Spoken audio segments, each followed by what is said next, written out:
खुलुमबाय गोजोन फुंबिलिनि बयनिसिमबो गाहाम हामलायनायखौ जासिहरनाय थाबाय आं सिबि रानी ब्रह्म आसा खालामो नोंथांमोनहा गासैबो मोजाङैनो दङ नोंथांमोननि थाखाय आं गोदान मोनसे भिडिअ लानानै फैबावबाय अन्नानै भिडिअखौ जोबजासिम नायलांदो कौन बनेगा करोड़पति जाय नेशनेल टेलिभिजननि मुंदांखा रियेलिटी शो जेराव गुबुन गुबुन बिथिंनि सायाव सोंथि खालामनाय जायो आरो मोनफ्रोम सोंनायनि फिननायखौ गेबें होनो हायोब्ला रां मोननो हायो बेबायदि मुंदांखा रियेलिटी शोआव आसामनि सासे उन्दै फरायसाया आसामनि मुंखौ लाखिहैदों मोन15 सोंनायनि मादाव मोन13 गेबें फिननाय होनानै 25 लाख रां मोननो हादों तेजपुरनि नन्दिनी बरठाकुर आरो तेजपुर इउनिभार्सिटिनि लेक्चारार त्रिदीप रंजन शर्मानि थाखो 2 फरायनाय फिसाजो त्रिति रंजना आसामनि थाखाय गोग्गानायखौ लाबोदों बिथाङा मोन15 सोंनायनि मादाव मोन13 गेबें फिननाय होनो हादों आरो 25 लाख रां मोननो हादों थांनाय 3 बोसोरनिफ्रायनो बिथाङा नाजाबोबाय थादोंमोन होननानै फोरमायथिदों आरो दिनै बिथांनि नाजानाया जाफुंसारबाय जायनि थाखाय जोबोद गोजोनदों होननानैबो फोरमायथिदों त्रिति रंजन बिथाङा फोरमायथिनाय बायदिब्ला बिजाब फरायनानै खौरां बिलाइ फरायनानै आरो इन्टारनेटनिफ्राय फरायनानै बिथाङा गावखौ कौन बनेगा करोड़पतिनि थाखाय साखाफारा खालामदोंमोन बे लेखायै बिथाङा फिथाइखौ मोननो हादों आरो मोन15 सोंनायनि मादाव मोन13 फिननायखौनो गेबेङै होनो हादों जायनि थाखाय 25 लाख रां मोननो हादों आरो अमिताभ बच्चननि सिगाङाव हटस्पटआव जिरायनानै बेबायदि देरहासारनो हानाया मोनसे गोग्गाथाव होननानै फोरमायथिदों आसामनि गोबां लाइमोनफोरानो गुबुन गुबुन रायजोआव खामानि मावहैनानै दङ नाथाय माखासे सुबुंफोरा गुबुन रायजोआव खामानि मावनो थांनानै बायदि जाथाय जानायखौबो जों खोनाबाय थानो मोनबोदों बे समाव आरोबाव गुबुन मोनसे जाथाय जानायखौ खोनानो मोनदों नुसार बसुमतारी मुंनि सुबुङा गोमानानै दं होननानै मिथिनो मोननाय जादों फोरमायथिनाय बायदिब्ला केरेलायाव खामानि मावनो होननानै नुसार बसुमतारीजों लोगोसे गासै 4 सोद्रोमाफोरा क'क्राझार रेलवे स्टेशनाव रेलगारि गाखोदोंमोन नाथाय सोनाब बंगनि हावड़ा रेलवे स्टेशन मोननायनि सिगां दानकुनी रेलवे स्टेशनावनो नुसार बसुमतारीजों लोगोसे सासे लोगोआ ओंखारनानै थालांनो गोनां जादों होननानै फोरमायथिदों लोगोआ फोरमायथिहरनाय बायदिब्ला नुसार बसुमतारीया सम सम गिग्रा जादों होननानै फोरमायथिदों बेनिखायनो बिथांमोनहा केरेलायाव थांला होननानै दानकुनी रेलवे स्टेशनावनो ओंखारनानै थालांनो गोनां जादों आरो बे रेल स्टेशनाव 1.5 सान थानायनि उनाव नुसार बसुमतारीया लोगोनि मबाइलखौबो सेख'नानै सिगां थाबायलांदों नाथाय बिथांनि उन थांफानायनि उनाव नुसार बसुमतारीखौ मोनहैयाखै होननानै फोरमायथिदों बे समनिफ्रायनो नुसार बसुमतारीया गोमानानै दं बेनिखायनो सोरबाफोर नुसार बसुमतारीखौ नुसनबायोबा जाहाथे नखरनि सोद्रोमाफोरनो खौरां हरो बेनि थाखाय खावलायहरदों नखरनि सोद्रोमाफोरा फोरमायथिनाय बायदिब्ला क'क्राझार चन्द्रपारा दावलेगुरिनि उत्तम बसुमतारीनि फिसाज्ला नुसार बसुमतारीया जानबुं नाम्बारा 7099082268 बे नाम्बाराव खौरां हरनो थाखाय खावलायहरदों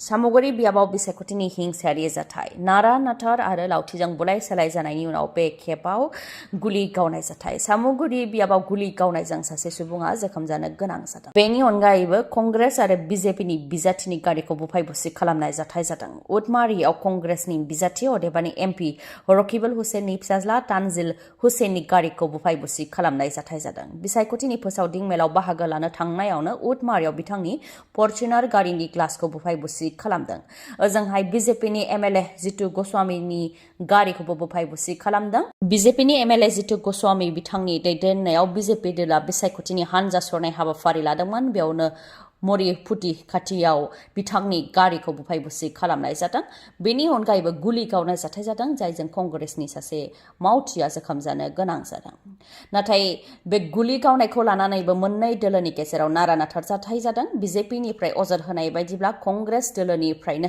बिजेपिनि एमएलएखौ टार्गेट खालामनानै बे गुलिखौ गावनाय जादोंमोन ओजोंहाय कंग्रेसनिफ्राय उल्थायै अजद होदों बिजेपिनिफ्रायसो गुलिया गावदों जायनि थाखाय कंग्रेसनि मावथि इमाम उद्दिनाव गुलिया नांदों आरो बिथाङा जोखोम जानो गोनां जादों होननानै फोरमायथिदों जाथायनि बागै इमाम उद्दिननि बिफाया फोरमायथिनाय बायदिब्ला कंग्रेसनि फारसेनिफ्रायबो बिसायख'थिनि हानजा सरनो थाखाय मावख'आव थाग थियारि खालामनाय जागासिनो दंमोन बे समावनो बिजेपिनि मावथि दैदेनगिरिफोरा रेलि लाबोदों आरो लामायाव थानाय कंग्रेसनि मावख'नि सायाव गाग्लोबनो नाजादोंमोन बेखौ लानानै मोननै दोलोनि गेजेराव दान्थे बिदान्थे जादों बे समावनो बिजेपिनि फारसेनिफ्राय गुलि गावनो बिथोन होदों लोगोनो गुलि गावदों बेयाव फिसाज्ला अदेबानि इमाम उद्दिना बिफाखौ नारहरनायाव बिथांनावनो अदेबानि इमाम उद्दिनावनो गुलिया नांदों जायजों जोखोम जोखोम जानो गोनां जादों होननानै फोरमायथिदों। गुलि गावनाय जाथाय जानाय लोगो लोगोनो पुलिसा इमाम उद्दिनखौ देहा फाहामसालियाव लांनानै फाहामथाय हैदों होननानै फोरमायथिदों।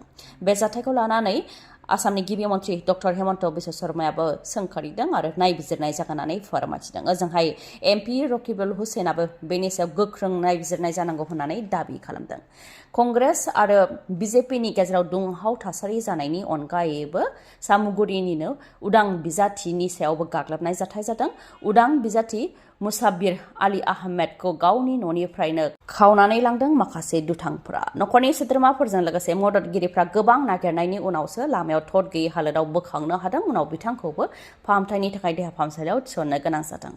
हाग्रानिफ्राय ओंखारबोनाय जिब जुनारखौ हाग्रायाव होहरफिननो थाखाय हाग्रा बिफाननिफ्राय गुलि गावनाया माब्लाबा सोरनिबा आथिङाव गुलि नांदों, माब्लाबा सोरनिबा गोदोनायाव गुलि नांदों। बे खेबाव सासे सुबुंनि मेगनावनो हाग्रा बिफाननि गुलि गावनाया नांदों। जाथाय जानायनि उनावनो ओनसोलाव दुंहाव थासारि जादों। गलाघाटनि परा बांलायाव जादों बे जाथाया। हाग्रानिफ्राय मैदेरा सुबुं थाग्रा जायगायाव फैनानै उदखार खालामफैनायखौ लानानै मैदेरखौ जाहाथे हाग्रा फारसे होखारहरफिनो बेनि थाखाय ओनसोलनि सुबुंफोरा हाग्रा बिफाननि मावथिफोरनो खौरां हरदोंमोन। बे लेखायै हाग्रा बिफाननि मावथिफोराबो नुजाथिफैदोंमोन आरो हाग्रानि मैदेरखौ हाग्रायाव होहरफिननो थाखाय गुलि गावदोंमोन। नाथाय गुलि गावनाया मैदेरनाव नाङालासे सासे सुबुंनि मेगनावसो नांदों, जायजों सुबुङा गोब्राबै जोखोम जानो गोनां जादों। जोखोम जानांनाय सुबुंनि मुङा लक्ष्मण ग्वाला। जाथाय जानाय लोगो लोगोनो ओनसोलाव मोनसे दुंहाव थासारि सोमजिदों। ओजोंहाय जोखोम जानाय लक्ष्मण ग्वालाखौबो गोख्रैनो देहा फाहामसालियाव थिसननाय जादों। उनावहाय नुमलिगड़ पुलिसा फैनानै थासारिखौ गोजोन खालामफैनो गोनां जादों। सिडलीयाव जायखौ जों गोसो बेखौनो MLA देरहाहोनो हायो। मानोना सिडली बियाबनि सिङाव 40,000निबो बांसिन मुस्लिमफोर दङ। बे बिबुंथिखौ होदों BPFनि दैदेनगिरि कमल आजादआ। शान्तिपुराव बिसायख'थिनि गेदेर फोसावदिं मेल खुंनायाव बाहागो लानानै बे गोख्रों बिबुंथिखौ होदों कमल आजाद बिथाङा बुंथिदों दि नांगलभाङानिफ्राय लानानै सालाकाटिसिम 40,000 मुस्लिमफोर दं। जों जायखौ MLA देरहाहोनो लुबैयो बेखौनो देरहाहोनो हायो। बे खोथाखौ प्रमद बर' आरो बिजेपिआबो बुजिदों, जायनि थाखाय मुस्लिमफोरनि भटखौ बोखावनो सोलो खालामदों। आरो बेनि गुबै खामानिखौ कंग्रेस दोलोआ मावगोन होननानैबो बुंथियो। कंग्रेसनि बिजाथि आरो बिजेपिनि दैदेनगिरिफ्रा बे समाव सिगनेट हटेलाव ज' जादों होननानैबो फोरमायथिबावो। बेनिखायनो कंग्रेसनो मोनसे, मोननै बा 500 भट होनाय माने मुस्लिमनि भटआ गावनाय आरो बिजेपि बा UPPL देरहानो खाबु होनाय होननानै बुंथियो। बेनिखायनो जाहाथे कंग्रेसनो भट होआ बेनि थाखायबो रायजो राजाफोरखौ खावलायो बिथाङा। बेनि अनगायैबो मुस्लिमफोरनोल' इभिक्सन नटिस हरनायावबो फान्दायनाय दं आरो बे बिसायख'थिया सोरखार दानायनि नङाब्लाबो फिननाय होनायनि बिसायख'थि होननानैबो बुंथियो बिथाङा। UPPLनि बिजाथि निर्मल कुमार ब्रह्मनि थाखाय बिसायख'थिनि फोसावदिं मेल खुंनायाव कालीपुखुरियाव सोमजिदों जेंना। UPPLनि बिजाथि निर्मल कुमार ब्रह्मनि जानानै AGPनि गाहाय अतुल बराजों लोगोसे माखासे दैदेनगिरिफ्राबो बाहागो लाफैदोंमोन। खौरांनि बायदिब्ला मन्त्रि अतुल बरा बिथांमोनहा सभायाव सानजौफुनि 2:30 सौफैदोंमोन। नाथाय गोबां नेनायनि उनाव बेलासिनि 3 रिंगानिफ्रायसो सभाखौ जागायजेननो गोनां जादों। रिपर्टनि बायदिब्ला जेराव फोसावदिं मेलनि सभा खुंदों बेयाव कच राजबंसिफोरनि जायगामोन। जेराव कच राजबंसिफोरा ST खथा मोनैनि थाखाय आख्रासुवा बिसायख'थिनि फोसावदिं मेल खुंनायाव बा बिसायख'थियाव बाहागो लानायाव हेंथा होनानै दोनदोंमोन, जायनि थाखाय बेबायदि जेंनाया सोमजिनो मोन्दों। बेलासिनि 3 रिंगानिफ्राय सभाया जागायजेनदोंब्लाबो नांगौ बायदि जानायखौ नुनो मोननाय जायाखै। ओजोंहाय मन्त्रि अतुल बराया बेनि सायाव बुंथिदों दि प्रमद बर'आ बे ओनसोलनि खाथि खाला बिसायख'थिनि फोसावदिं मेल खुंगासिनो दङ, बेनिखायनो एसे उन जादों। नाथाय जेबो गेदेर खोथा नङा, रायजो राजानि गोबां मदद दं आरो निर्मल कुमार ब्रह्मआनो देरहागोन होननानैबो बुंथियो अतुल बराया। फारसेथिं ST खथाखौ लानानै आख्रासुफोरा भट होनायनिफ्राय गोजानाव थानो जानजि खाफ्रादों। बेराफारसेथिं तिनसुकियानि दुमदुमायावबो मोनद' हारिनो ST खथा होनांगौनि थाखाय गोख्रोङै खुद्रिनाय। लामायाव ओंखारनानै प्राइम मिनिस्टार नरेन्द्र मदि, आसामनि गिबि मन्त्रि डक्टर हेमन्त बिश्व शर्मा आरो मिरुनि ट्राइबेल एफेयार्स मन्त्रि जुवेल अराम बिथांमोननि मुसुखा सावनानै गोख्रोङै खुद्रिदों। मोनद' हारिनो ST खथा होनो थाखाय खामानिया आगान बारायाखै होननानै जुवेल अराम बिथाङा आसामाव फैनानै बुंफैनायनि उनावनो अर जोंदों बिथांमोननि गेजेराव। आरो BJP सोरखारा गले गले थगायबाय थादों होननानै खुद्रिदों बिथांमोनहा आरो बेनि थाखाय BJP सोरखारखौ गोजोनै थानो होनाय जानाय नङा होननानैबो बुंथियो। लोगोसे तिनसुकिया आरो डिब्रुगड़आव बन्द होनो थाखायबो हुमखि होयो सोमावसारग्रा बिथांमोनहा। नोंथांनि मेगनाव जेंना जादों नामा? जुदि जेंना जादोंब्ला आरो नोंथाङा मेगननि मोजां डक्टर नागिरदोंब्ला नोंथांनि थाखाय मोजां खौरां। बङाइगावनि आइ हस्पिटालाव फैगोन सिनियर आइ स्पेशलिस्ट डक्टर प्रबिन बसुमतारी। बिथाङा एम्स निउ दिल्लीनि बारग' एसआर आरपिसि आरो दिल्ली जिएनसिटिनि बारग' आइ कनसालटेन्ट। डक्टर प्रबिन बसुमतारीनि अनगायैबो मेगननि डक्टर आशराफुल आलम आरो डक्टर मेघाली शर्माखौबो बङाइगावनि आइ हस्पिटालाव नोंथांमोनहा मोननो हागोन। लोगोसेनो कम्पिउटार पेकनि गेजेरजों केटारेक सार्जारि खालामनो हागोन, जेराव जेबो सानाय गैयालासे, सुथेनाय गैयालासे आरो गोख्रैनो गाहामाव फैफिननायखौ नोंथांमोनहा मोननो हागोन।